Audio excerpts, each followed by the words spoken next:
All right. Boom. Action. Is that what we decided? Action? Well, then I say cut because I don't want the responsibility of starting it. Remember? No, I don't remember. Well, you say action, and then it's kind of like clever, but then I feel like I have to start. You know? Oh, I see. You say action. We had this exact discussion. I can't remember, but action. We're literally doing the same discussion. I thought it should end with cut.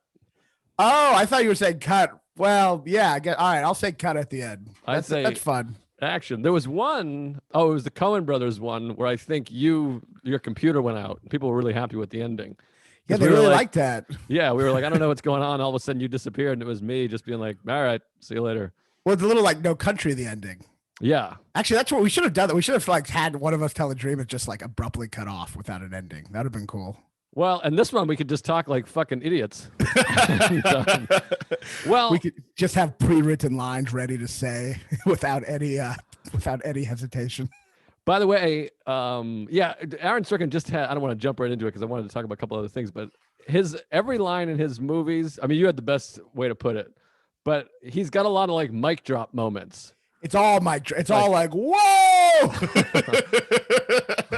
it's the whole, every moment. Yeah, every moment I'm saying he writes every line like it's going to be in the previews. Like this is going to be right at the heart of the preview. I mean, you want to talk about Chicago 7 first? Sure. Wait, but there's a couple other things I want to talk about. Did you get the thing I sent you? I sent you his masterclass. Yeah, I watched part of. Yeah, well, all those are so. There's always like it starts with the blank page. You always have a blank page up there. The blank. You look at this, and then it's always people saying simple things, and then you're supposed to be like, that's profound because it's so simple. It's always like you got a blank page, and then you got to take a pen and write things on the page. And that's writing. Like it's always, and everyone's like, what a genius. And then it cuts to the students like, oh my God. But I mean, it's so great. All right. So we've talked about this before. I want a career in film. I want to be in movie. I want to direct. I want to be a big star. Yeah. And I'm terrified of this podcast. But this one, words got to get out. I mean, I cannot fathom how people think this man is talented or good. It's insane.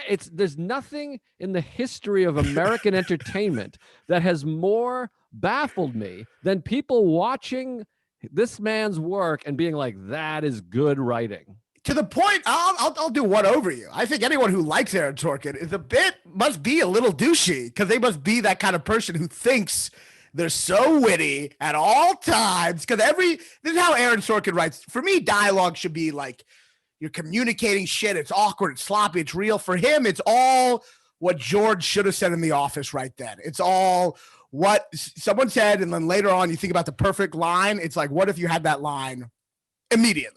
Right. The whole that's everything he's ever written. What if you have that perfect line, that perfect retort immediately? And people who love him must be like, yeah, that's how I am. I'm snarky like that. And I'm so smart. I'm smarter than every conservative. Yeah. Well, I think that is, I mean, you're nailing it. That is the attraction of his movies, because A Few Good Men, which we'll talk about second, I guess, which is a movie I do love in a lot of ways, but it is a thing of like, we like watching the guy be like, gotcha. It's just fun. Well, we don't, do we? I mean, we don't like this version of that. We as a society, I mean, societarily. Yeah. But he has taught a masterclass, and I haven't watched it, but the trailer for it is so pretentious. And to me, it's so hard to fathom because he starts with a pen. It's just him talking, and I'm sitting there going, this is the single worst writer of all time. He's horrendous. I cannot believe how bad he is.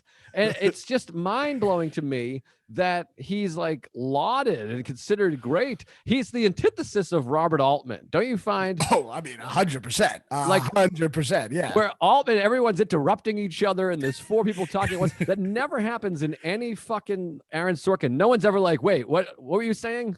And let's like, let's be clear, because people are going to attack us. They're going to be like, well, you can have different types of movies. It's not like we're against stylized movies. Like Tarantino is very stylized, and there are a lot of great screenwriters or dialogue that is very witty, it's not witty either. That's the problem. It's like fake and also not nearly as witty as it thinks it is. Right. And I mean, so many times in his movies, he has a character. It's in A Few Good Men. I think it might be in Chicago 7. He has a character say a joke, and then literally he has that same character go, "That was pretty funny, huh?"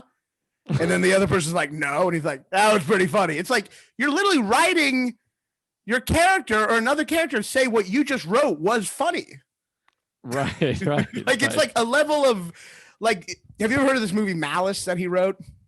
I think so. Yeah, I don't think I saw it. There's literally a part where Nicole Kidman is married to Bill Pullman, and she walks away, and he says something. She says something back. And he goes, "That's a funny line.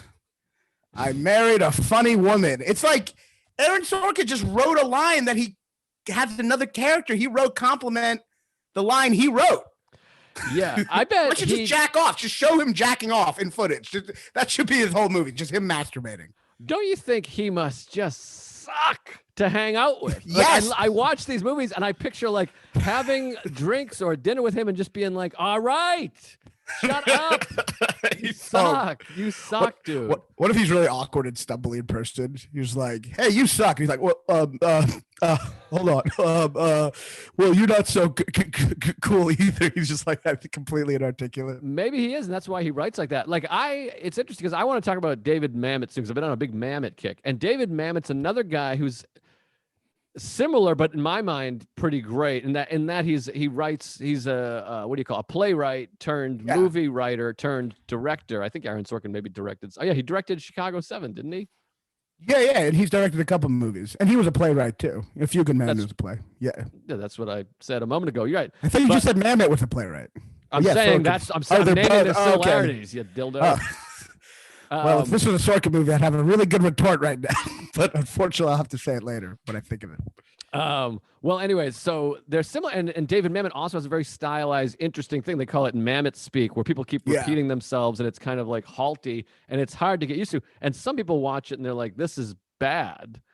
But I'm like, no, but it's like the style he's doing. He does this thing, but it's interesting to me and unique. And ultimately, I like it because there's these great twists and it's not completely absurd. But we'll talk about Mamet another day. But Mamet is also, I mean, once again, it goes back. It's okay to be stylized. I mean, not every fucking movie has to be 40 people talking over each other and interrupting each other.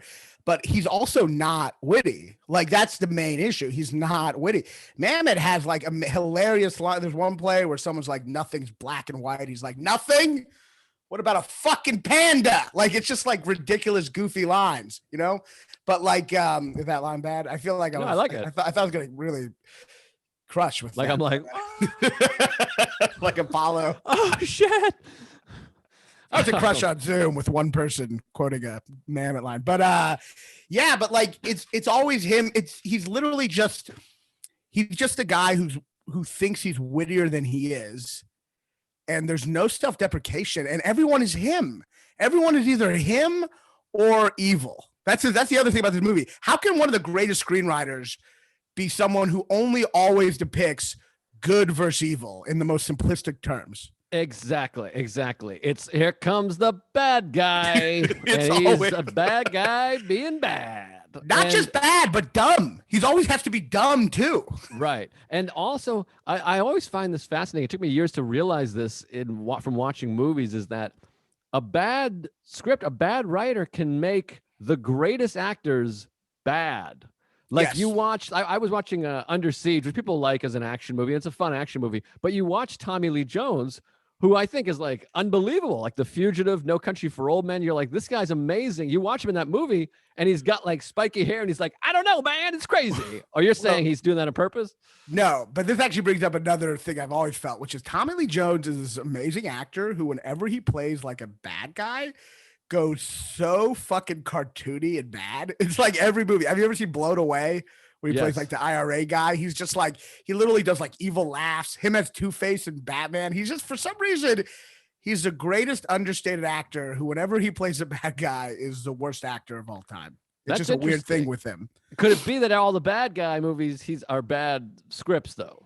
Is that possible? I mean, Batman's a comic book and it stinks. It could be, but I feel like Gary Oldman can hold his own in a bad movie. You know what I mean? Like, I feel like he probably gets bad directing, but you're right, he gets bad directing, but I also think he doesn't know how to like. I think he thinks villains are just like always should be as over the top as possible. You know.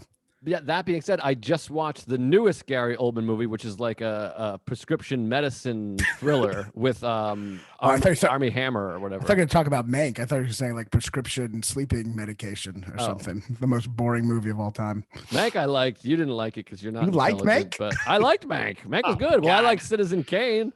I like Citizen Kane. I don't need to know. I don't need to watch the screenwriter in bed for 2 hours.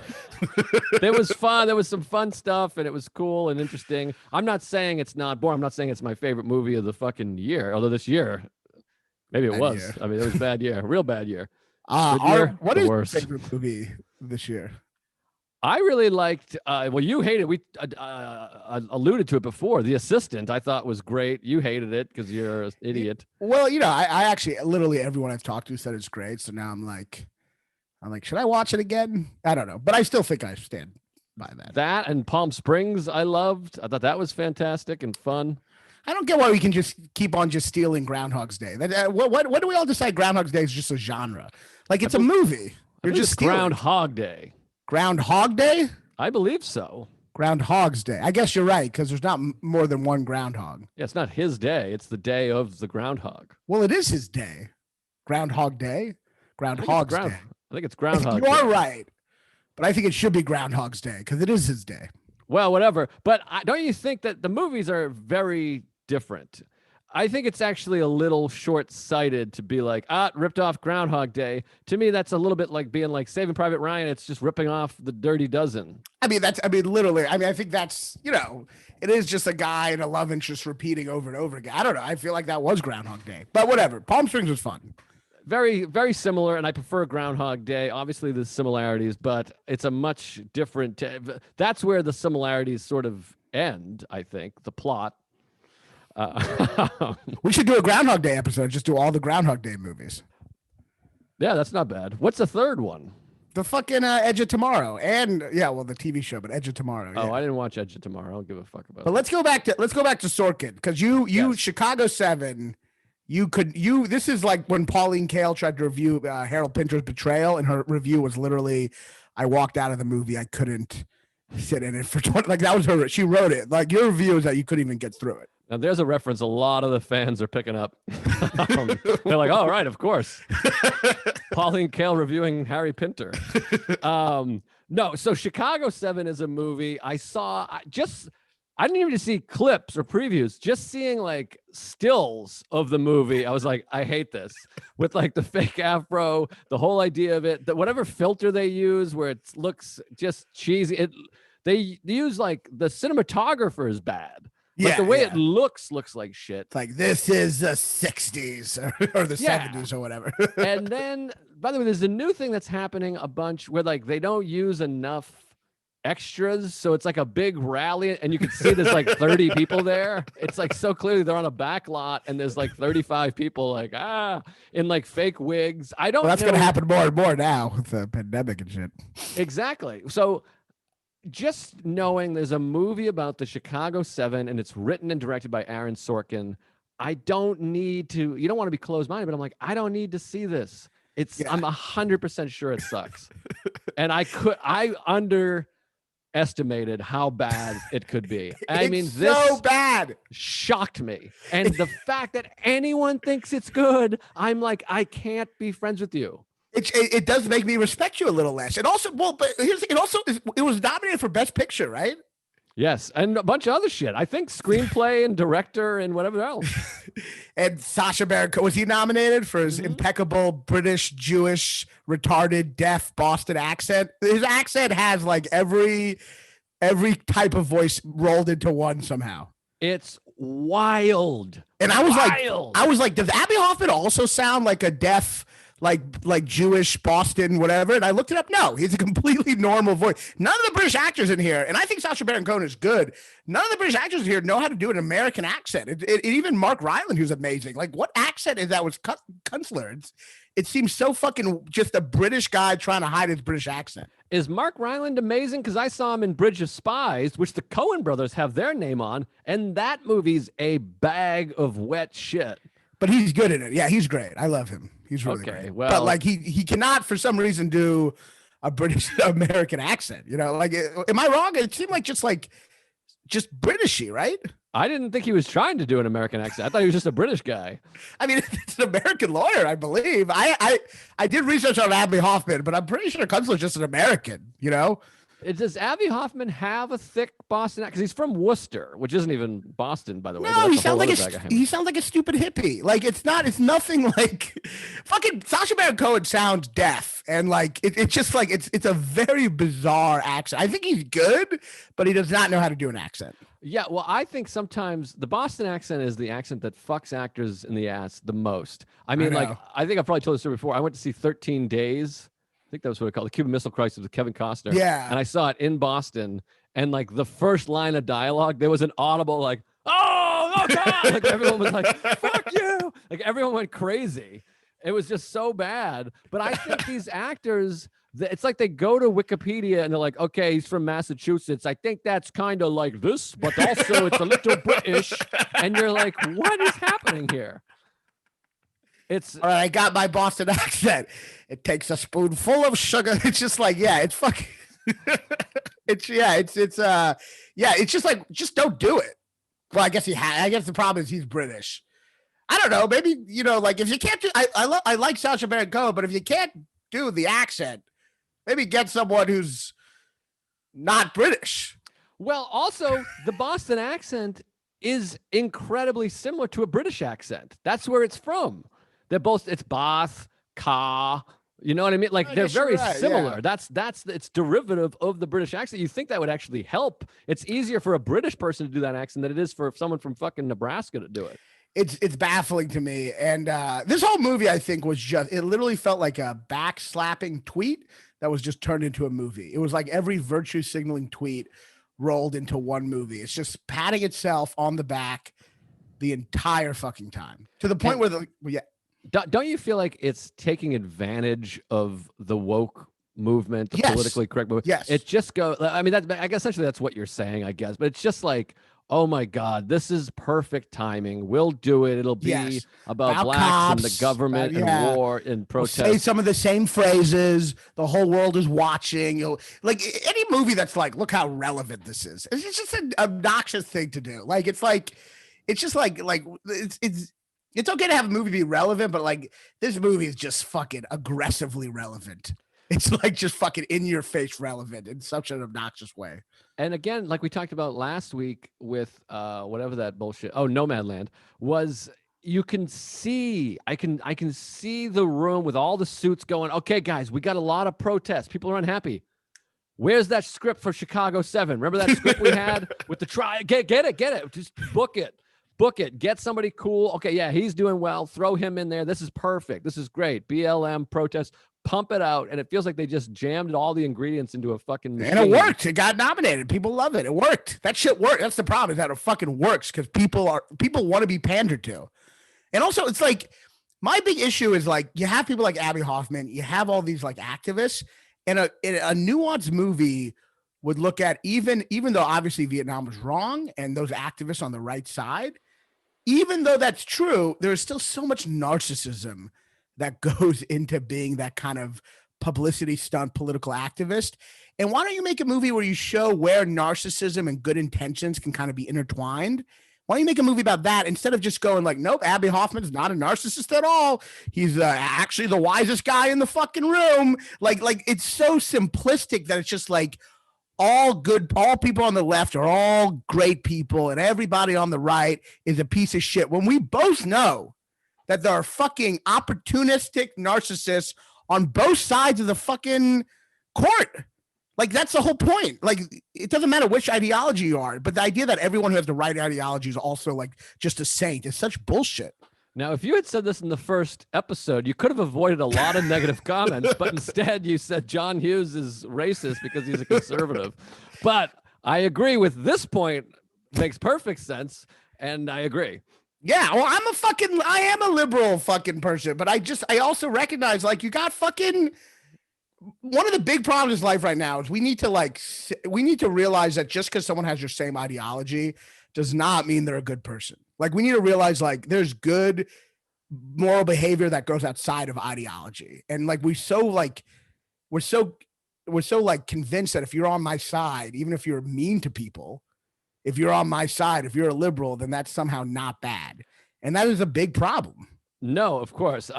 Sarah talks about this all the time. We talk about, like, there's people that get canceled for horribly irreverent jokes, and she's like, I would rather hang out with that person than like 6 of these people that are just the worst. They tweet the right things, but they're fucking horrible to be around. Yeah, they're horrible to be around, and they're opportunistic. Like, just because they use the right terms, like, you know, like the right politically correct terms, doesn't mean they're not an opportunistic fucking psychopath. And I want to see the psychology behind fucking. It'd be great to see a movie about political activists who, even though the cause is righteous, ego is involved. Right. But this movie, which of course it always is, it's never not. Ego is always involved on some level. We're human beings. But in this movie, it pretends that there's no ego. It pretends that even with Abby Hoffman, like, one of the big points of this movie is that you might think Abby Hoffman is just doing all this for ego and attention, but if you look closer, it's all purely good intentions, and he's actually way smarter than you think. It's like, what a bullshit fucking message where you learn nothing. Yeah, and all 7 of them are perfect, and their lawyer is perfect. Everyone on that side is absolutely perfect and flawless, and everybody on the other side is just a dipshit. The other side is just asshole. Yeah. Sorkin can't just make the other side bad; he has to make them dumb. Yes, the same as we're going to talk about in this other movie too. Well, oh yeah, I can't wait to get into that. But like, but yeah, like, why? First of all, my buddy brought this up. Why would Frank Langella take this role? I mean, I know maybe he needs money, but he's a rich, legendary actor. What does he get out of playing a judge who just the whole time just goes, "You're out of line, order"? Like, it's just such a waste of a part. Why even do it? What does he get out of that, of being so one-dimensional? Yeah, I don't know. It's embarrassing, though. I mean, it's so embarrassing. I wrote down a couple of lines. One of these, my notes just say fucking yuck. There's a line of dialogue, and I only watched about a third of this movie. I watched about 50 minutes, couldn't get through it, so I fast forward about 30, watched a little bit more, and then I watched the ending, which I can't wait to talk about. Oh yeah, I wish we could play the clip. I can't even. I don't even have word. It hyped you up, and you were still like beyond the hype. I hyped it. I was like, you gotta wait till you get to the ending. No, I watched it. Well, let's wait. But like, I watched it and was like, I was upset because I'm like, there's no way I'm going to be able to properly, comedically and dramatically describe what this is like and what it did to me as a person. But so here's one line of dialogue that's so Sorkin-y. 2 guys talking. Any idea what's going on? It's been years since I knew what was going on. That's an actual dialogue, and it's not meant to be funny or quippy. It's dead serious. It's the earnestness in all of these lines that they're supposed to be, and there's like strings underneath. Hey, and the guy says the first thing, like, "Hey, what's going on?" It's been years since I knew what was going on. It's fucking vomity. It's stuff that we would write to be funny. Did you let me say, we'll go back and forth because I have a couple favorite ones. Did you get to this one where Kunstler's talking to the judge and he says the judge is racist, and the judge Langella's like, "You are the first person to ever suggest I would discriminate against a black man." And then the other lawyer goes, "Well, let the record show that I'm the second." Oh, there's a few of them. Does he just write every line and imagine everyone cheering like after? That's what's in his head, right? I guess. I mean, I just think I guess so. Someone might defend it as like, be like, no, it's supposed to be cheesy, or I don't know. Cheesy's bad. Isn't cheesy bad? Of course, cheesy not bad. Cheesy's no good. Cheesy's bad. At the beginning, all the interrupting in the courtroom is just ridiculous. It's also, and we're gonna talk about this with Few Good Men. There was like a group, like some law group, that would rank how accurate courtroom dramas are. Yeah. And My Cousin Vinny surprisingly was like number one. It's like the closest to accurate. Yeah, because they talk about, first of all, they don't approach the bench and stuff. They're just standing. It's like a real trial, and they talk about exculpatory evidence and stuff. Yeah. So that one, I think it's written by a guy who went to law school. Few Good Men has got to be. Few Good Men was like dead last. Exactly. That's what I'm getting to. So A Few Good Men is like dead last. But I'm just watching this movie. And it's like bad comedy. They're all interrupting. It's like a comedy sketch. They're all interrupting the judge, and the judge interrupts the lawyer, and then the other lawyer interrupts, and they're all just shooting back and forth. And it's like a fucking, it's a quip fest in a courtroom. And also, I was reading, is this a Comedy Central roast? What is going on? Is there no order here? They took wild liberties with all the facts. Everything's out of order, so it's not even close to factual. And I hate these writers that also feels like this weird hubris to be like, whatever, man, it's a movie. And it's a one thing if you're fucking up a fictional story. Like there's the great story about Steven Spielberg ending Jaws, where they shoot the tank and it explodes. And someone says to Spielberg, a tank doesn't explode like that. That wouldn't work. And he says, give me an hour and 45 minutes with these people. I'll do whatever I want. Oh, wow. It's a great thing of like, but that's a fictional story that he's like, we're going to make it so real and so dramatic and so compelling that no one will even give a shit about the tank exploding. Right. They'll just buy it. And it works. But taking a factual event that didn't even happen that long ago, we're talking about like 45 years ago, whatever it is, and then just twisting up the timelines and the dialogue, that's cheating. It's bullshit. And it's also a movie that is kind of like pulling on your heartstrings based on it being factual, you know? Right. And so many people won't look it up. They'll just go, that this is their depiction of the event now. So there's a whole generation that goes, oh, this is what happened. And they're going to say this in debates and in conversation and go, no, this happened. And you're like, no, that didn't happen. And also, just real minor digression. I feel like the also thing about Jaws is outside the tank, I don't think a police chief would be going on a boat to hunt a shark. Isn't that like outside of his, wouldn't that be the Coast Guard? Yeah, I think so. I mean, I don't think there's a lot of 25-foot, 6,000-pound sharks either. But shouldn't he be protecting the citizens on the land? He's supposed to, like, his jurisdiction's not the ocean. Well, that part though makes it. That's what makes it. Is he gonna arrest a shark? Like he is. Like... he is protecting people, and he's afraid of the water. And he says, "Hey, it's one of my favorite movies. I watch it every day when I was 5. I have terrible anxiety from now. But anyway, I think that's probably a bigger hole. But yeah, I mean, yeah, this movie. What are the things that aren't? I didn't do any research. What are the things that aren't like factual or? Sorry, I just want to debate Jaws more. By the way, the trip is supposed to be a day trip. Like they're supposed to go out there and get it. They didn't realize it was going to be such an ordeal. Look, Jaws is one of my favorite movies, so I refuse to be on the the other line of like attack on Jaws. I love Jaws, but I just think technically with the police, your jurisdiction ends at the land. Well, it's his day off, and he's trying to protect the people, so he goes on a fishing trip. It's his day off as a cop, as the chief of police. It's my ship. It's my vessel. Your mission is my vessel. I don't think his jurisdiction. Yeah, that's like. Yeah, I just don't think that's the jurisdiction for a police officer. Yeah, it's not. But it's an exciting. You hate Jaws and you hate John Hughes and you hate. John I love Jaws. It's one of my favorite movies. I'm just pointing it out. Obviously, I don't want the movie to be like the police chief being like, I can't go on this boat because I got to stay on land, and then he's just not in the third act. I think it's great, but yeah, just saying. I love Jaws. I wish I had Jaws.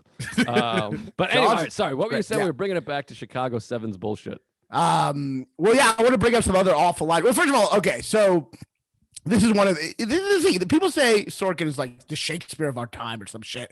And yet he has the biggest, first of all, for him, the most emotional thing in any movie is two people nodding at each other because they've both been courageous and honorable.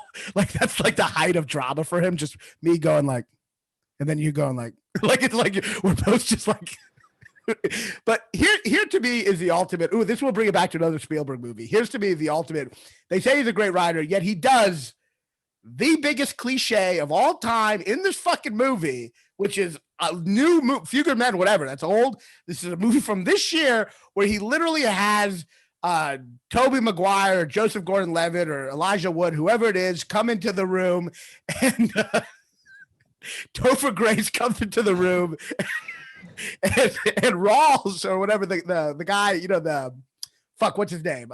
John Mitchell, the guy who's starting the case, the Attorney General, goes, Nixon thinks, or like LBJ thinks he goes, LBJ thinks he can keep me from doing this case, but he's got another thing coming. John Mitchell. It's like he does the talking and then introducing yourself after the talking, which is like an insane. Imagine if that happened in real life. Someone just started talking and then just introduced himself. Like, it's just such the biggest movie trope ever. That scene is so bad. I mean, it's just a cartoon. And again, this is my fear. I can't even articulate it. I'm like, just watch it. It's bad. And it's the kind of like art that makes me mad because I'm not even able to debate it or articulate it because I'm just too busy being like, are you insane? Are you watching the same thing? You think this is good? It's almost like, oh, I just can't be friends with you. I don't understand. It's like when someone's like, oh, no, Bob Dylan sucks. You're like, okay, well, we shouldn't have a dialogue. It's just like, okay, you go do that and I'll do this. It's like a religious person talking to a creationist. There's no good. We're working with different tools. So there's no, I mean, a religious person, I mean, atheist or agnostic talking to a creationist. Like, we're working with different tools. So there's no point in having the argument. I mean, yeah, I don't like, yeah. I mean, obviously it's pointless to have the argument because people who like Sorkin like a different movie than us. They like pandering. Yeah, they like a bad movie. They like pandering. They like movies where people just find courage and then like nod at each other for both finding courage. but also like the other problem, I think movies like these are also kind of dangerous because it's like it's like some of the really bad comedy out here. It creates another thing where everyone just starts thinking every conservative is an idiot. Right. Who's evil. You know what I mean? And it's just like that smug liberalism and I'm a liberal. I'm as liberal as you can get, but like, well, not as you can get, but I'm liberal, but like that smug liberalism where you can't see anyone else's side and you just assume they're dumb and evil is so counterproductive to human growth. So I actually think not only is it bad, but I just think it's just bad for society. I think he's bad for society. Well, here's how we know you're not as liberal as it can get, because as liberal as it can get watches this movie and is like, that's right. Yeah, this is a good movie because of these things. As liberal as you can get watches Selma and this movie and other movies like it and is like, this is the best movie of the year because I'm not smart enough to separate the ideas and ideologies from a piece of shit entertainment. Yeah, this movie is like an annoying person who and you like it just because you have similar ideologies, but really you like it because you're probably also kind of annoying. Like that's what we're saying, right? Look, I have a lot of friends who love Aaron Sorkin and they're not annoying, but on some level, I feel like deep down they want to be.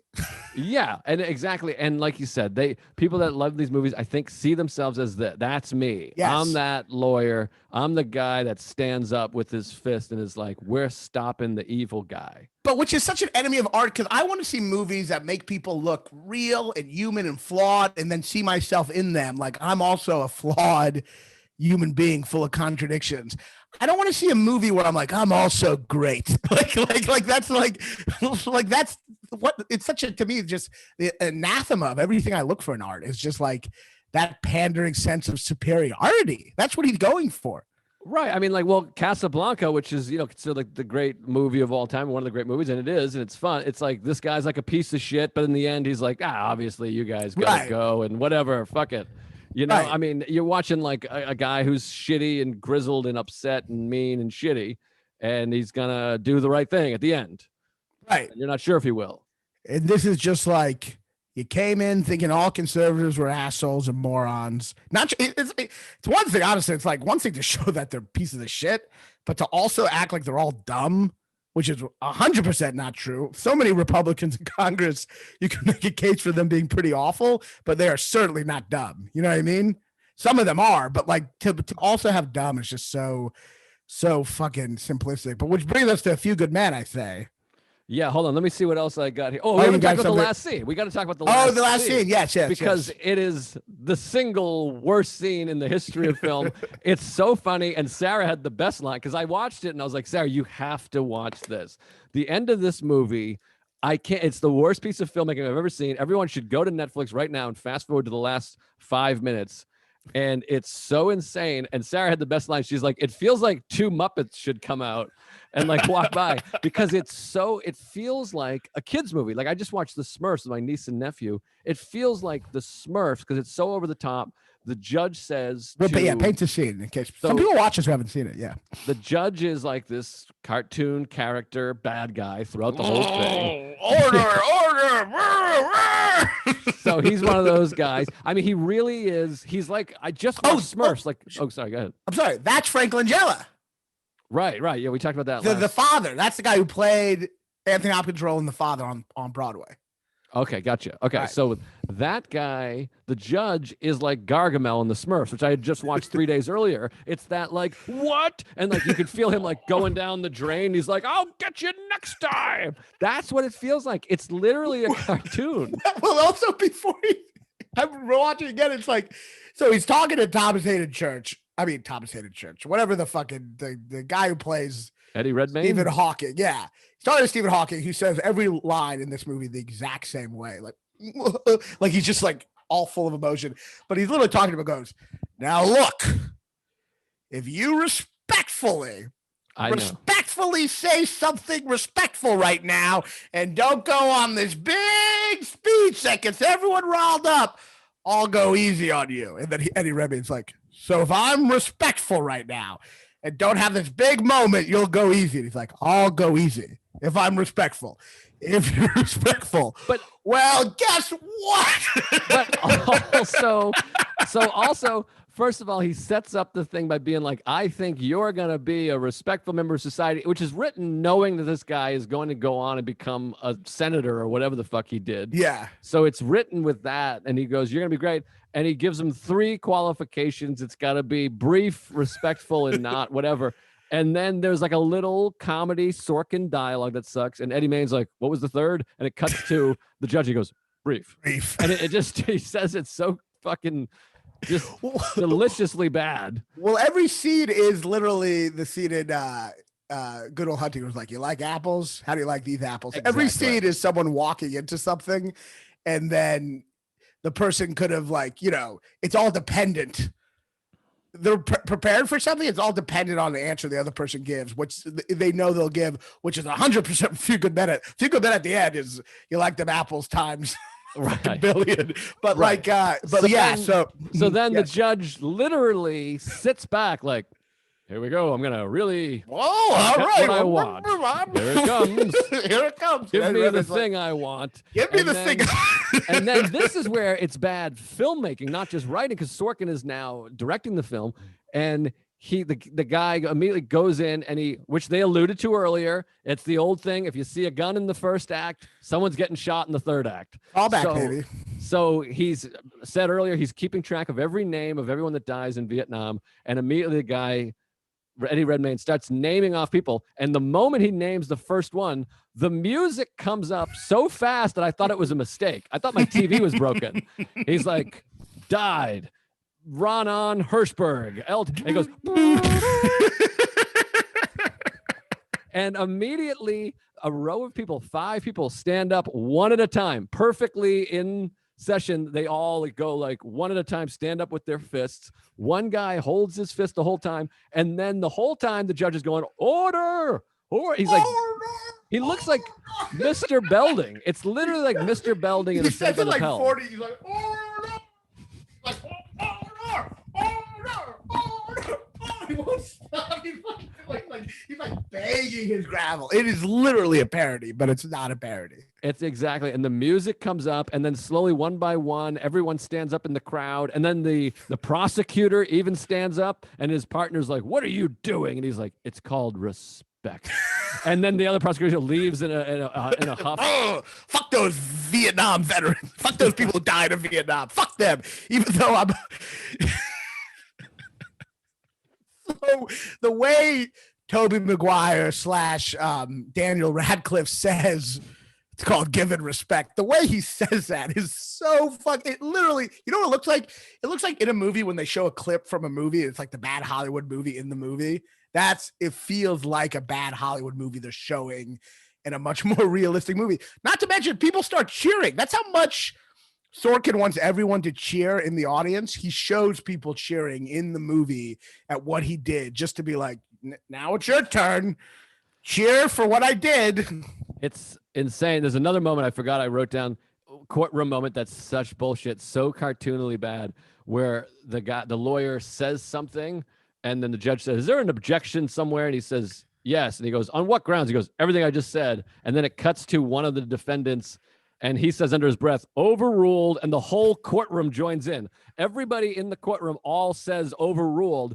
And the fact that they try to pass this off as like, maybe this is something that happened and not like, no, we're just spoofing. So the idea that the judge, someone said, I object, and then everyone at the place all together said overruled, as though it's like a fucking baseball game. Well, also, it's like, come on, it's 2020. We're done with people speaking in unison. This should be not in movies ever again. They spoofed it on Family Guy. No one should ever speak in unison, which they do in A Few Good Men do. If you ever had people speak in unison, you'd be like, that was crazy. That was pretty good. Like, that was amazingly timed. If we both just said the same thing at once, he has fucking unison shit in both these movies.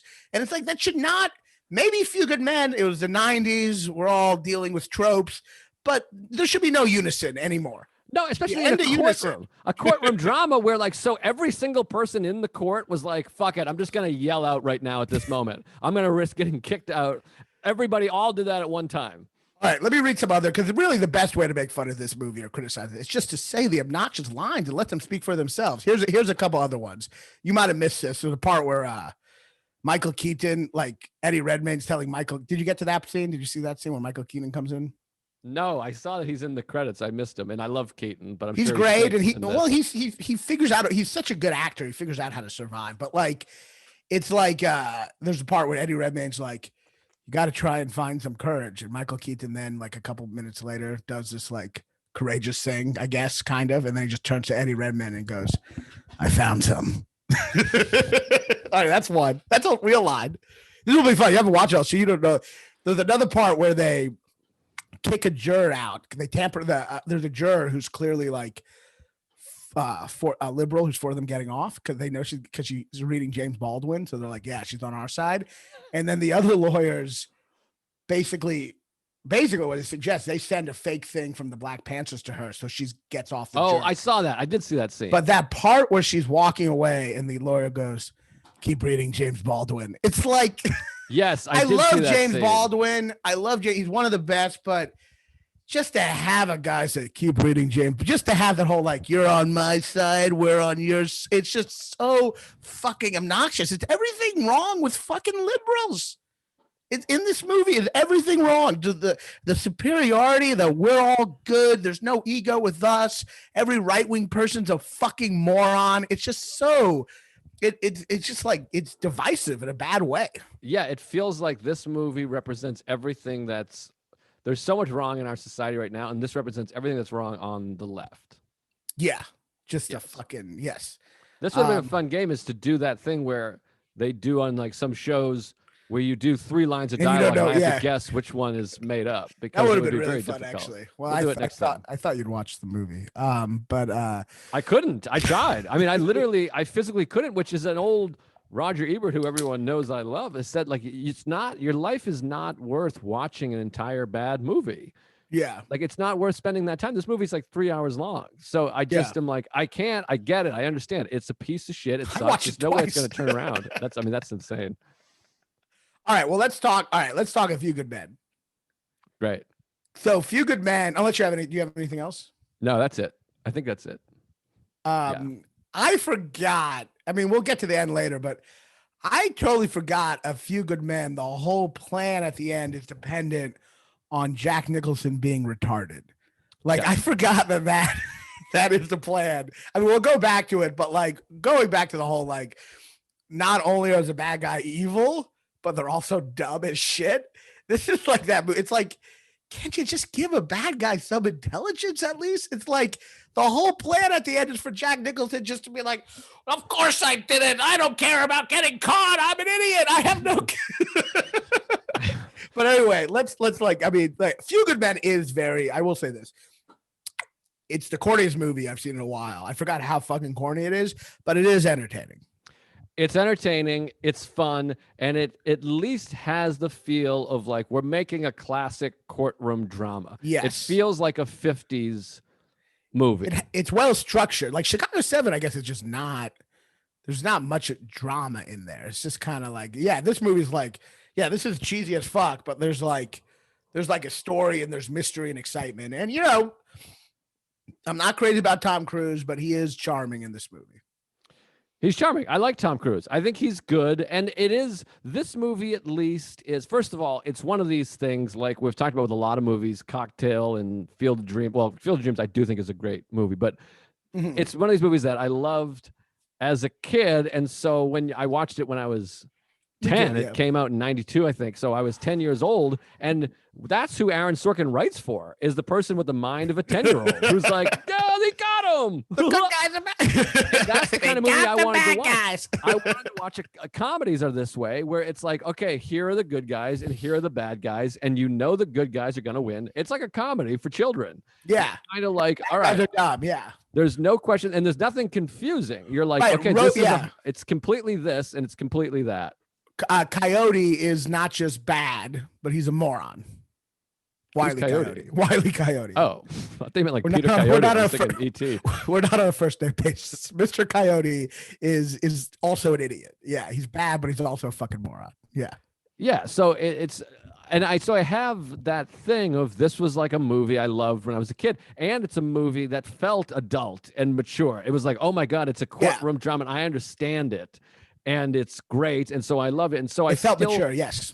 I still have that nostalgia, and I enjoy watching it. And the other thing I enjoy about it is it's movie stars. It feels like a movie from the 40s and 50s in that studio era where they go, here come the movie star. Here's Tom Cruise, and here's Jack Nicholson. Cruise is good. And then the supporting cast, you have Kevin Bacon, who's fucking unbelievable, and J.T. Walsh, who I love, and Kiefer Sutherland, who I usually like, but this is his worst role. He's like a retard. He's so, there are so many retards. My favorite retard, though, like rewatching again, is the guy. I think it's the actor Noah Wyle. Yes. He's just like a retarded soldier they put on. And both Kevin Bacon and Tom Cruise are basically questioning him to make a point. And he has no idea what's going on. He is so confused. And they're just like, Kevin Bacon's trying to make a point that Code Red is not official. He's like, is Code Red anywhere? Can you find it in this manual? And he's like, well, I don't actually think it is in the manual. He's just like, and Kevin Bacon's like, exactly. And then Tom Cruise comes up and is like, is the mess hall in the manual? And he's like, oh, is it? He's just like, do you remember that part? He's just like, of course I remember that part. I mean, this is a movie I've seen 100 times. That's one of the scenes I actually find effective and fun. It's like, it's very fun, but it's just so funny how dumb that guy is. He steals the book from but this is one of the scenes also that makes it so ridiculous for a courtroom drama. Philadelphia is a movie that pulls it off too, by the way, where the lawyers are just sitting at a desk making their arguments. This is a movie where like everyone's just walking back and forth and getting up and getting people. He's just ripping a book out of some guy's hands and like everyone's moving around, which is goofy. I was in mock trial, so I know a little about the law.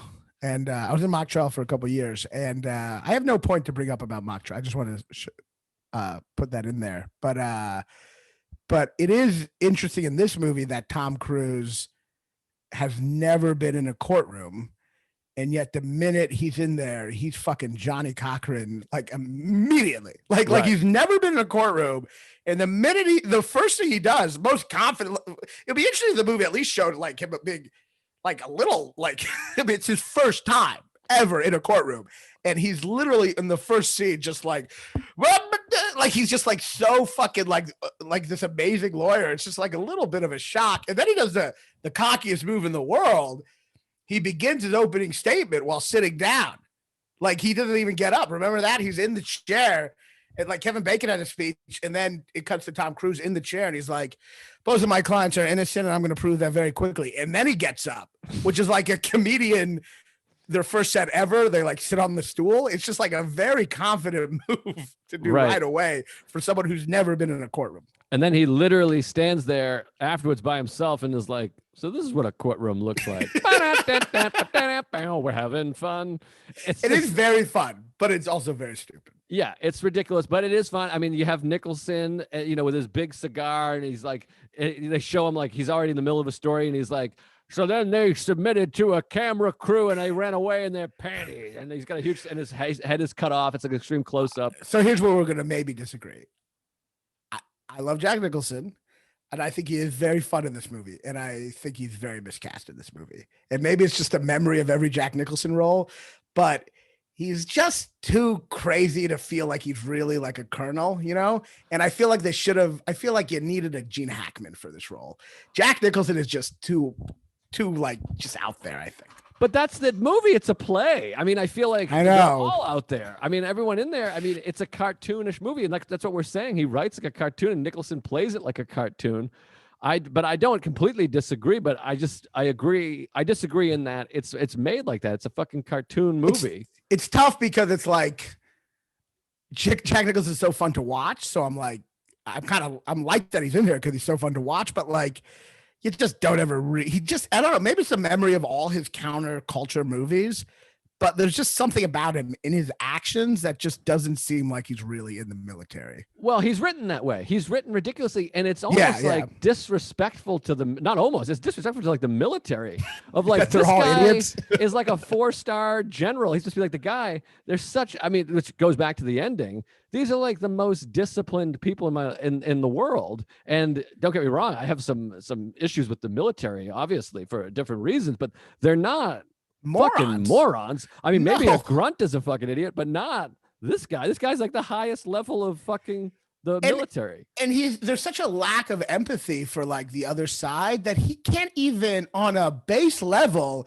give these characters the logic of survival, where they're going to want to hide the fact that they're guilty. Like he can't even give them that to the point where they're like, Jack Nicholson's just like making it hard for him immediately, like not even like barely covering it up. And it's like, these guys understand that the law, at least you have to give them that. They understand that they maybe want to cover this shit up a little and not immediately, like barely just like almost reveal it right away just because they're such assholes. You know, it's just not believable that they would put themselves in harm's way of being tried this whole time, you know? Absolutely. And again, it goes back to Sorkin trying to write conservatives the way he wants to write it, the way he sees them, of them to be like, yeah, you faggoty white uniforms. And then the worst line in the whole fucking movie that doesn't even, it's just so stupid. And I'm sure someone will be like, you don't know what it's like. But when Kiefer Sutherland is like, I like you Navy boys. Whenever we go to fight, you always give us a ride. And it's like, bam, I zinged you in this situation that doesn't call for zinging. These fucking people are covering up a murder. Are they really going to antagonize the lawyer investigating this? How about they realize that maybe this guy just be polite to him so he can go away? Like he doesn't respect other characters to the point where he doesn't even give them the fucking logic of just being like, yeah, you're right. Literally, Jack Nicholson calls Demi Moore like a whore to her face. And it's just like, what are you going to fucking do about it, you stupid bitch? Fuck you. I would love to get a blowjob from you. It's like, she's fucking trying to uncover something. Like, you would be like, no, we're fine. I'm glad you're here. Fucking lie. You would lie. You would fucking put on some kind of fucking mask of some kind. He can't even give these characters masks. No, that's why it's like shitty, is that he's like, all right, the general of the military is like a misogynistic, homophobic, disrespectful fucking retard who chews on cigars and is like, yeah, why don't you blow me? You know what? Even if that's true, even if there's a character like that, it's not interesting in a movie. Right. It's just not. Yeah. Even if the fucking, all the military generals were all just fucking like, fuck women and I'm going to murder people and I don't even care if I get caught because I did the right thing. Even if that's true, there's nothing interesting about watching Jack Nicholson. I think it's also bad that they show the scene where he like orders the code red in the beginning and like takes away the mystery.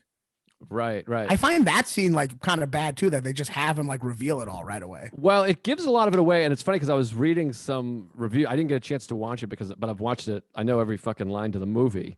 But there was a Roger Ebert talked about this, and I appreciated it because he's criticizing the screenplay, but he's like, the problem with this movie is like the predictability.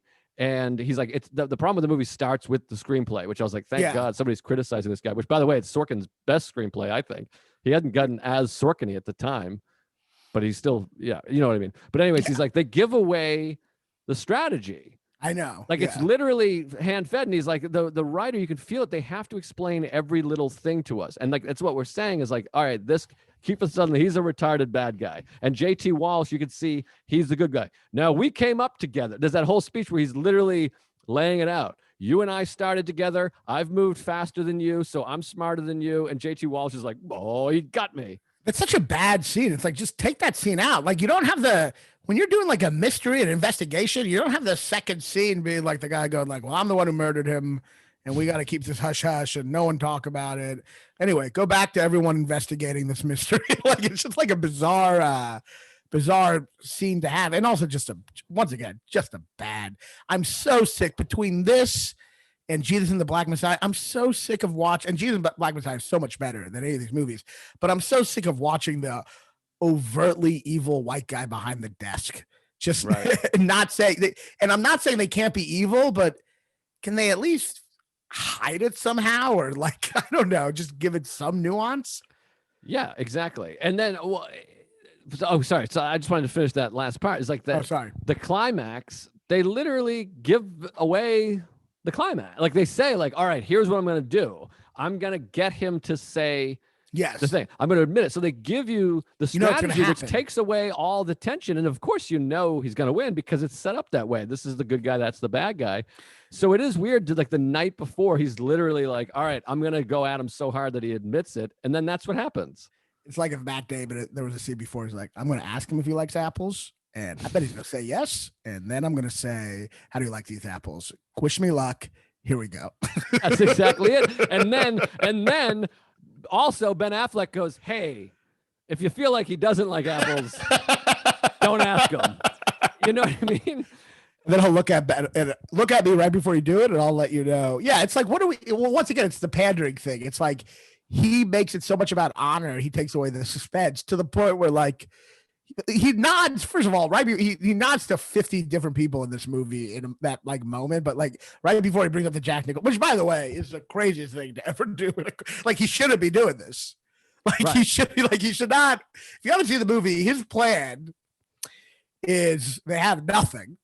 So his plan is going to risk being court-martialed or whatever by basically, my plan is I'm going to get Jack Nicholson so mad he's going to just admit it. Which is an insane, like any kind of lawyer, like any kind of like fucking law case of a lawyer's like, all right, I think this one witness is fucking guilty. Here's my plan. I'm gonna piss him off. I'm gonna piss him off really mad. I'm gonna like yell at him, and I have a feeling he's gonna get so mad he's just gonna be like, I fucking killed all of them, and then regret it right after. That's my plan. The fact that people are like, okay, and then how about the fact that again, a general in the military who's they're all about, discipline and all this shit. He's just going to get up and leave the stand and say to the judge, the military judge, and go, I don't know what kind of bullshit you're running. And then we're going to cut to Tom Cruise literally doing the comedy of his handshake like this. Remember that? His hand is like he's holding the water. He's trying to pour the water, and his hand is just shaking. I thought it was Michael J. Fox. I thought he had Parkinson's in that. It's just so ridiculous. And again, it's the fucking screenplay being like, hand it to them. Let him know he's nervous. Let's make sure they know this guy's nervous. Well, also, it's like what I found so like disrespectful to character development. It's not simply, okay, you're going to say Jack Nicholson. I guess they're saying, no, it's not that Jack Nicholson's an idiot. He's just such a hothead. He's going to admit it. Fine. I don't give you that, but let's say I did give you that. On top of that, not only is he such a hothead, they make him so dumb that he thinks he can just leave the courtroom after he admitted it. Like the fact that like, right. If it was really a hothead situation, he'd be like, oh shit, what the fuck did I just do? But instead he's like, all right, I'm out of here. I'll see you all later. I'm being accused of a crime. And they're like, where you? Yeah, no, you're on trial. They're literally making him a Neanderthal. Me on trial? What crime? Like, me don't murder. Like, it's just like, you're literally making the bad guy like fucking the catchphrase of our show more than any other character. Well, here's the other thing too, and this is where I'm just an asshole. I'm going to lose everybody. But this is where I am closer to center than left. I think Nicholson makes good points in his speech. He's like, deep down inside, at places you don't talk about at parties, you want me on that wall. You need me on the wall. I'm like, absolutely. I agree. I do want him on the fucking wall. I'm like, send him back to Gitmo. Well, there's some. I'm sorry, but I'm like, we do. People want to kill us. We need people like this in the military. I mean, it's literally Cuba. There's like no, like, I don't know, there's kind of going like, there's no war happening. Like we gotta. But I get what you're saying. I mean, that speech could work in a different for something else. Not for like ordering. That. But the idea of that is a thing that. Yeah, that's true. That philosophy. Like that idea of like who's gonna protect us? You fucking idiot, you fucking simp. Well, that philosophy is true. That philosophy is true. I don't know if it's true for justification of just like, gagging a guy. That part, in peacetime. Yeah. But exactly. The philosophy is like, we do need these people that are willing to fucking fight and die. You need some of them. What is this? I mean, I know we had the Cuban Missile Crisis, but this is like the early 90s. Were we having a big war with Cuba? No, but I think it's Guantanamo Bay. That's where you're sending your. Yeah, but they definitely act like they're like right on the. I don't know. I guess in hindsight, I mean that part's it's a movie. I mean, so you have to have some conflict. But here's what I want to talk about that we haven't touched on at all: is it's partly script and partly performance. The two worst characters are the two defendants. I mean, they are both retarded. The white guy, particularly, is staggeringly bad. Well, not only are they bad, but like rewatching this movie, like, and this is kind of where I side with someone else in the movie, which is Kevin Pollak. I side with, which is that they're bad, and the movie also doesn't give them any accountability to the point where, like, they did kill the guy. Exactly. And they don't feel any guilt. And yet the movie until the end, and yet the movie completely positions them as victims.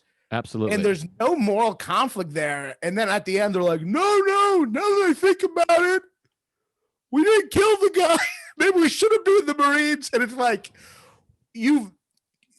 this isn't like the bad guy you made retarded, but this is like the victim of this awful institution that you've also given no agency to and not made like a real human being. Yes, exactly. And this is where, again, it's like so far left. The idea of like, exactly, these guys are victims who beat the shit out of a guy and killed him.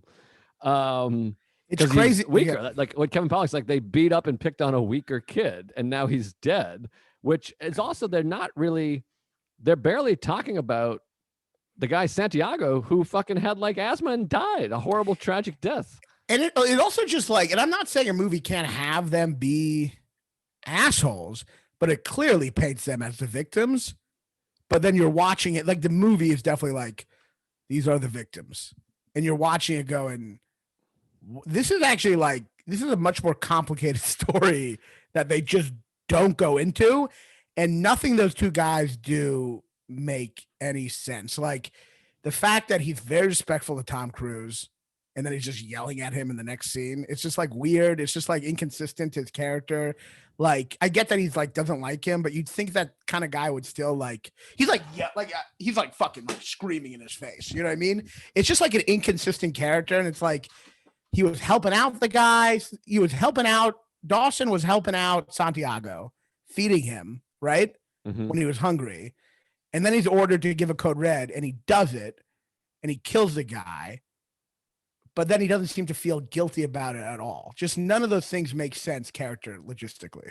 I completely agree. And also on top of that, the actors are bad. And I remember watching They're bad actors, yeah. I remember watching this movie years after I had seen it and thinking Cuba Gooding Jr. had gotten really big. And I remember watching it being like, they should have got Cuba Gooding Jr. And then Cuba Gooding Jr. is in the movie later. Well, I forgot that Cuba Gooding Jr. has a small part in every military movie in the 90s. Like that was like part of the contract. He had to just show up in every military. But yeah, like get him for that. Yeah, because that one guy, they're both bad. Well, both and also bad. Like Marines are also like, I mean, I know like maybe Marines aren't the smartest guys on that. I know they're not Einstein, but I mean, the white guy doesn't even think he thinks he'll be instituted back in the Marines after killing a guy. Like, I still think you can't be retarded to be in the Marines, right? You can't be like mentally handicapped. No, that's what I'm saying. This movie is like genuinely disrespectful to the military. Like the white guy, the white guy dad's like, I'm going to go in the Marines again now, right?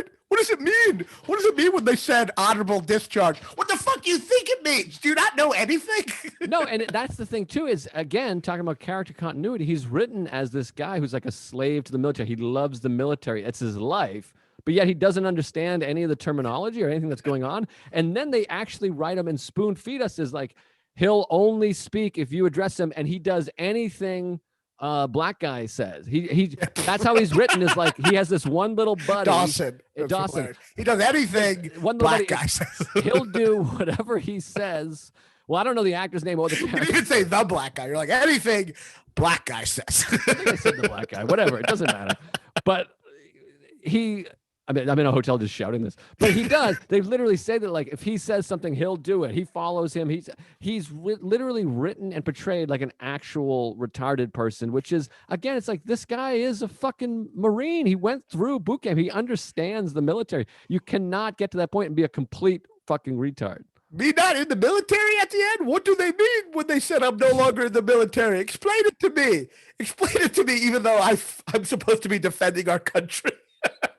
To explain me what the things are. Yeah, it's insane. Like, it is very disrespectful.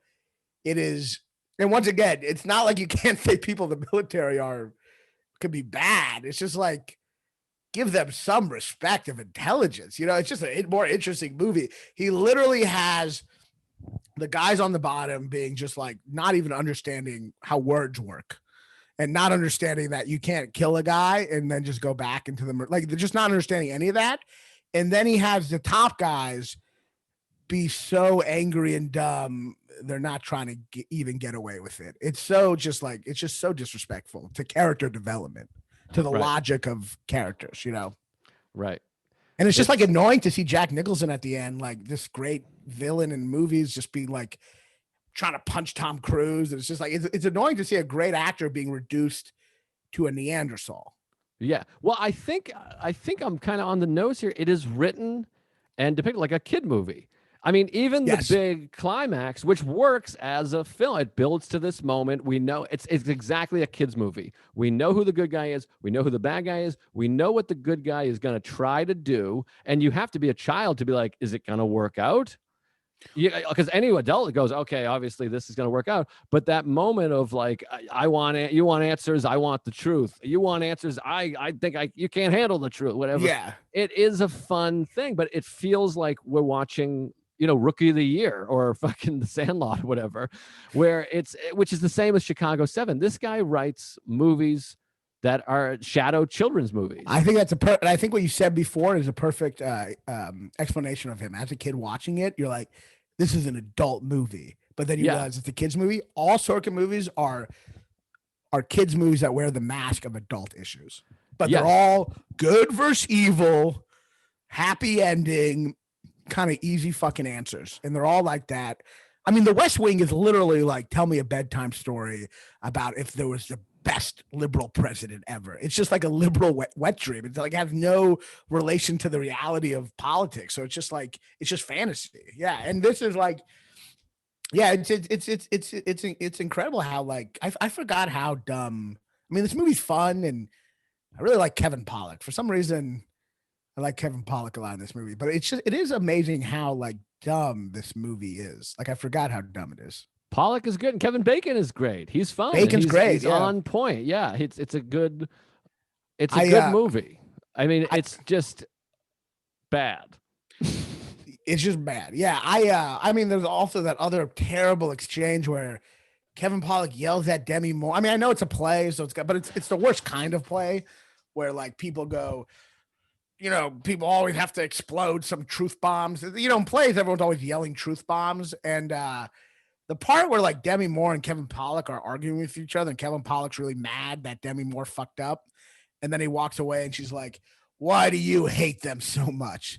It's like, in reality, he'd be like, what? We weren't even talking about that. Like you'd be like, I was just mad that you fucked up in court. Like the fact that like she elevates it to this big discussion, right? And he just goes with it. She's like, cause he's just yelling at her for fucking up in court, which has nothing to do with him hating them, the clients. But then, of course, he's walking away. Of course, he's about to open a door. So you got to yell some big moment to get them to turn back around. So he's like, why do you hate them so much? And instead of him being like, what are you talking about? He's just like, because they fought a weak guy. And then he's like, why do you like them so much? It's all like, it's just such a fake kind of dramatic argument that's just very phony. This movie also contains the fastest sobering up in the history of alcohol, where Tom Cruise is literally like drinking whiskey out of the bottle, which is always just bullshit. I mean, does he seem like a guy that just drinks Jack Daniels out of the bottle? Think about watching it, I'm like, that's such an ultimate screenplay trope. Like the only way you can show people in despair is have them have a bottle of Jack Daniels. And yeah, that guy, he's like had one beer that he barely finished in the movie. And then suddenly he's fucking leaving Las Vegas. He's got so hacky. Like only fucking like Slash and like homeless people drink whiskey out of the bottle. It's just so stupid. That is a hilarious movie trope where, I guess for the movie people, it's like, well, this is a good visual way to show that they're in the rock bottom. They'll just have a bottle of whiskey that's half drunk. They're just chugging whiskey. I know he drank half of it. Like, I mean, first of all, I'm an alcoholic. My friends are alcoholic. I drank like crazy. I never just drank out of the bottle. You'd make a cocktail and drink cocktails. And where is he coming from? He's just walking around. He's late. He's walking the streets with a bottle of Jack.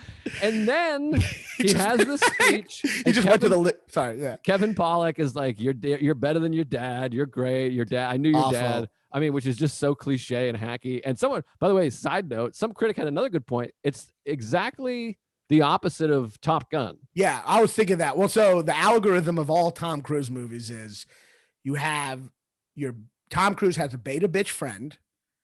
It was just like the nebbishy guy, you know. I mean, Kevin Pollak is basically Goose, right? And then you have the woman who's too ambitious, and everyone's like, it's kind of sexy or ambitious, but also it's, you know, tone it down a little, you know, you're a woman, tone it down. And then you have the dead father who was never proud of him. Right. And then in this movie, the old guy is now the evil guy, not the good father figure. He's the evil father figure that he has to Oedipally still like destroy. Right. Without the thing. Yeah. This critic's point is like it's kind of opposite of Top Gun, where like he's like this wild man because of his father, and he has to rein it in, be a little disciplined. This one's the opposite. He's like disciplined. He has to get a little crazy. He has to let go a little bit. Oh, interesting. You mean at the end? Like, yeah. Oh, yeah, because he's got to really take some chances.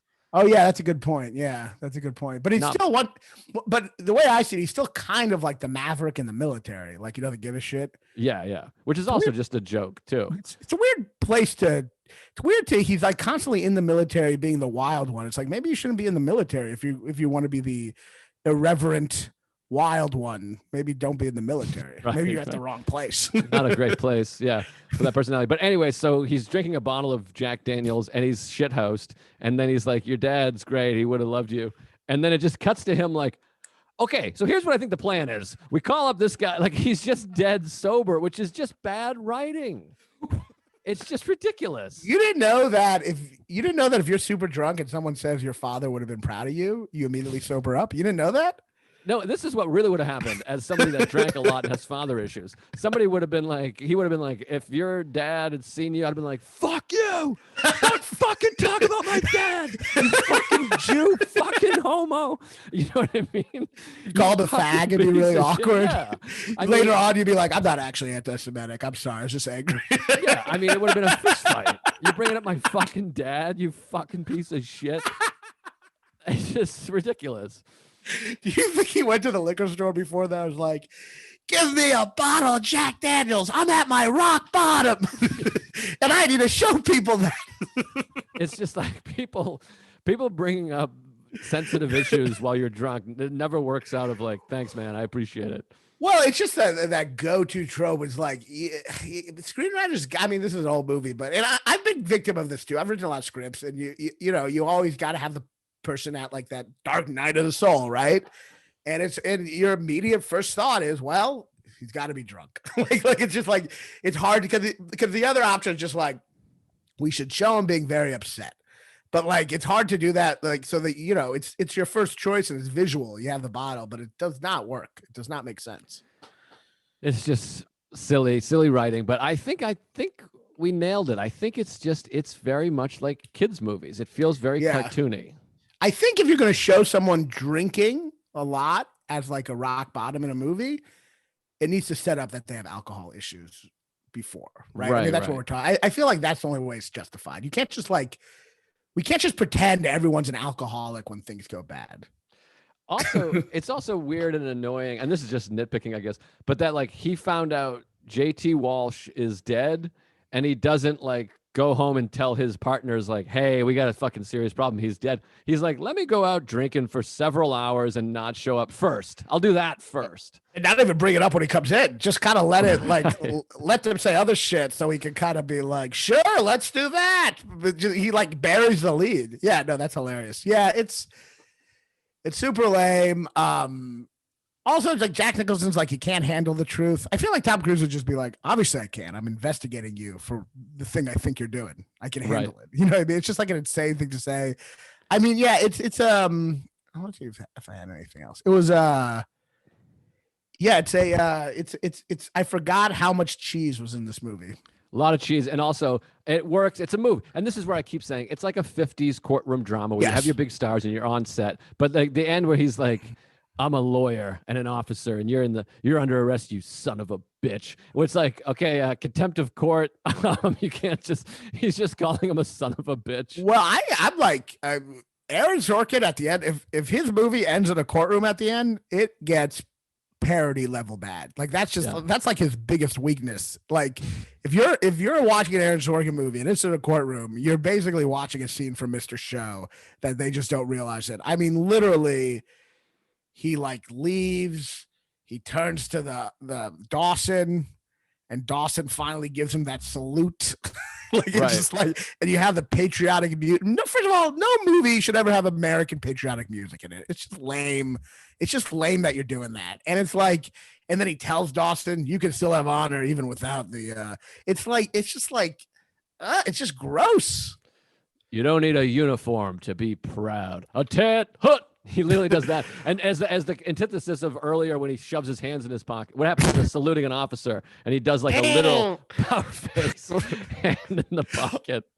Also, I wonder if Mitch Hedberg, if this movie reminded me of the great Mitch Hedberg line where he goes, at ease is still not nearly very casual for me because you're still just standing there. Right. Because they have the part, I wonder if this is what he got in the line, because they have the part where they're like, at ease, and you're just seeing it from their backs, and like you don't see, like you see maybe their back muscle like move down a little, like it's like barely, they're just still standing there like at ease, and like it's just like maybe their back slouches down like a millimeter.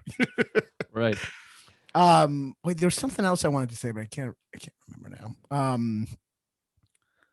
Yeah, it's oh yeah, also like, you know how like Jack Nicholson is like really like sexually harassing Demi Moore. Mm-hmm. It's just like you got to have these women that it's a real big turn on. It's like really uncomfortable, and Tom Cruise is like feels bad. It's kind of funny because Tom Cruise also just did the same thing to her like earlier. Right. She was like telling him all this important information. He's like, I'm really hard right now. Right. No, he does feel like a character that would be like, I know, right? How fucking hot is she? I don't get the love. Let's just talk about this real quick. What is the love thing in the movie? They really couldn't decide on that because first, she's there and she's super hot. Yes, and ridiculous. He seems to like not. He's like playing it gay. He seems to not like, really. You're going with me to Cuba? Get out of here! Like he's like, he doesn't like. I feel like if this was like a real movie, he'd be like, when she's like, I'm going to Cuba with you, he'd be like, sure. Like, you know what I mean? She's like a hot girl. He'd be like, yeah, come with me. Like, instead he's like, get the fuck out of here. Quit getting into my shit. He's like, he'd want to fuck her, but he doesn't show interest. Then they go on like a date at one point. Then they go on a date, which she asked for, which is weird because you wouldn't think she'd be like. That's Sorkin, though. Yeah, it's Sorkin, but you think she's like, worked really hard to have respect. You think maybe she wouldn't fuck the lead lawyer on the case she's on. You know what I mean? And also, I'm sure that's probably improper. But then they go on the date, and this is the ultimate Sorkin moment. She just tells him how great he is. Yeah, like, that's like she's just like, you're amazing. You're so good in the courtroom, even though you just got into the courtroom for the first time 2 days ago. You're amazing right away, and I just wish I could be you. And then they don't fuck. And then they don't really talk about it again. Yeah, they never really address it again. Yeah, it is this weird thing of like, is there a love connection? Are they dating? It's like they just cut that or they just ran out of time or something. either it's not in the script and the producer said they got to go on at least one date, you know what I mean, or something, or like, yeah, they basically were like, it's silly if they fuck, but it's a movie, so we can't have. This was the '90s. Like, I think it took at least another 10 years for movies to have like a man and a woman be in it and it not be a fuck thing. Yeah, well, I think that's like your star. That's what people want to see. They want to see the stars get together or have a little like tension and stuff. It's so interesting. Yeah, in movies, the man and the woman, if they're in the movie, they're always going to have like that fuck thing. And Right. yet almost every woman I've met or know does not, we do not have sex. I feel that way all the time. Like I have several friends that are women, and I don't have any slight inclination that these women are kind of like, ooh, I'd like fuck. Yeah, there's nothing. There's no sexual tension. Yeah, maybe like, you know, but it's just like, yeah, but they don't really. You're just not allowed to have that in movies. No. Well, I mean, you got two hot stars. You want to have them fuck, but yeah, she was so hot, and her voice is sexy too. Also, one last thing, this movie. I mean, we didn't say anything about Rob Reiner. I mean, he's a good director, but he does literally, after someone has an explosive statement in court, literally have thunder happen like right after that explosive statement. And no one in the courtroom's like, that was pretty well timed for the thunder. I just think it's all script, because I think Rob Reiner, I was just talking about this, is a fucking fine director. He's made low key some of the best movies ever. Stand By Me, Misery, This Is Spinal Tap. The thunder was a little much, but yeah. And honestly, he makes Sorkin. Oh, When Harry Met Sally. Yeah, that's true. But yeah, so anyway, Sorkin sucks. Sorkin fucking sucks. Though I thought Steve Jobs was pretty good, and I like Social Network, but Sorkin sucks. Chicago 7 is like the dumbest movie ever. If you liked it, you're just an idiot. And A Few Good Men is fun, but also the dumbest movie ever. Yeah, it's fun and silly. It's his best movie, but it's silly in a way of like, we got movie stars saying fun, quippy lines. I mean, that's what's fun about it, but it's cheesy and it's goofy and it's dumb. Isn't it funny? Like, you know how they say a lot of directors are like auteurs and just kind of like deal with the same themes all the time. Like Tom Cruise is definitely like the auteur version of an actor. Like he's autistic. Yeah. And like literally all his early movies are just people telling him how talented he is. Yeah. And all his later movies are people acting like he's not too old to be doing these stunts. So he's just had this entire country just indulge in his like delusions when we're all just for it. We're all just like, yeah, you can climb that mountain at 68. Like, and we're all just like, like we're all, and he's like, can I? And everyone's like, yeah. And then when he's younger and insecure, everyone in the movie just like, your father loves you. Like we've all just become his therapist and have helped him with every like all the issues in his life. And now we're helping him not face death. And we're just like, yeah, you can jump on that plane. They're only 69. Anyway, somebody on the last episode commented, the show is best when you guys both agree that a movie sucks and then you indulge in like an hour of just trashing it. And I said, I'm like, you're going to love the next episode.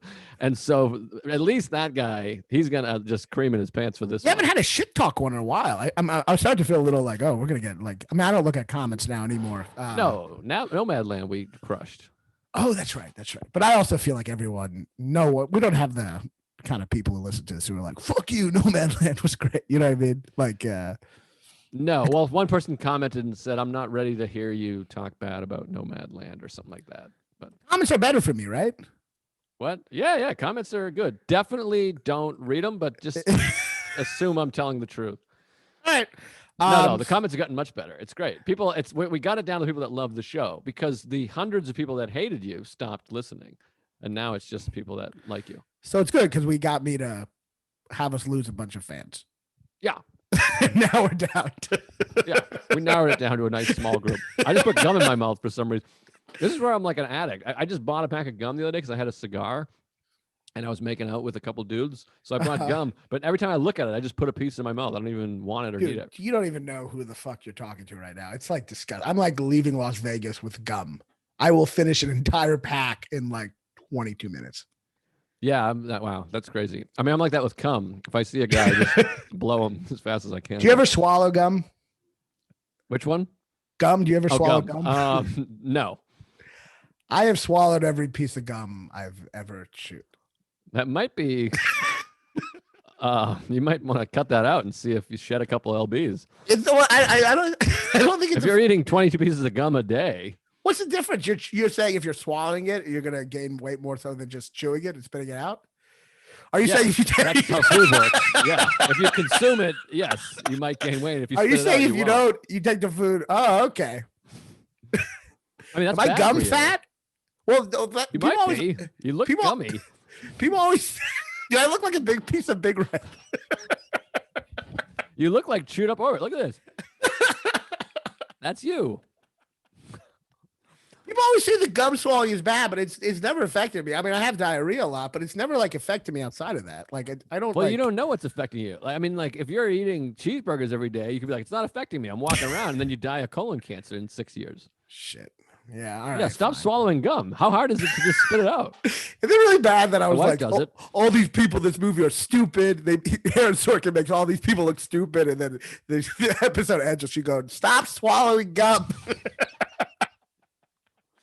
If that was in the movie, it would be like, and they make the guy swallow gum. Give me a break. Swallows gum. I would literally be like, who swallows gum? And then later. All right, where are you going to be? This weekend, I'm at Mohegan Sun Comics Roadhouse with Matt Wayne. I'm looking forward to it. Thursday, Friday, Saturday. It's a makeup date from like 7 years ago now with COVID. And I'm doing that. And then Kansas City and Des Moines in June. So come out to that. And and then subscribe for God's sakes. Also, my best friend is coming tonight to see you in Austin. Oh, I hope he doesn't hate me. No, he loves you. He wants. Is it cool if he says hi afterwards? Yeah. What show is he coming to? The 10 o'clock.